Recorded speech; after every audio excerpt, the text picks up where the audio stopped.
So speaking of controversies, Got a new one. Exactly, got a new one, and it's related to the one that David mentioned about the administration kind of upsetting its civil libertarian friends by going out and subpoenaing phone records of journalists. Well, it turns out, as you have already written in previous instances, there's a pretty widespread case of the administration getting phone records for lots of people in the pursuit of terrorists. And what we know now is that this is continuing, and it's not a one-off thing. It probably goes on a lot. Yeah, I mean, what we've seen now with the revelation late yesterday with the Verizon, the order, the federal court ordering Verizon to provide NSA on an ongoing and daily basis all of its phone records, we're finally seeing the evidence that many of us have been reporting on over the years that really show the breadth and the extent of these types of orders. And what we know from our reporting is that Verizon is not alone. I mean, my understanding is that all the major telecommunications companies, all the major internet service providers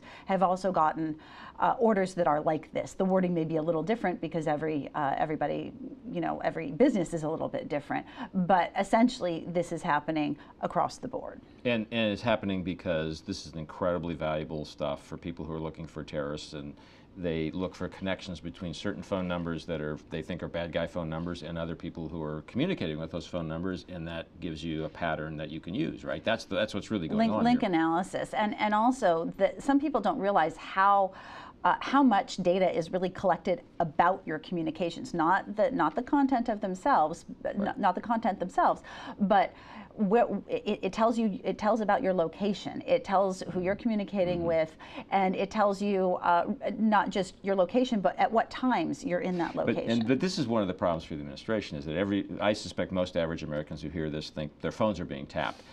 None of this is about listening to conversations. This is about figuring out who's connecting with whom. Exactly. So do they have some giant computer where they send, I mean, there are millions many giant computers that sift through this, and lots of computer programs that try to make sense of it, doing so-called link analysis. So do you think they get good stuff or do they just hungry for data, get all this stuff, and they're overwhelmed? Which is more likely? Well, I think it's probably a little bit of both. And my understanding is, well, no, I mean, my understanding is that earlier iterations of this program did at least start out with some semblance of a lead, some phone number that you're concerned about, and you just put it into the system and see what it kicks out.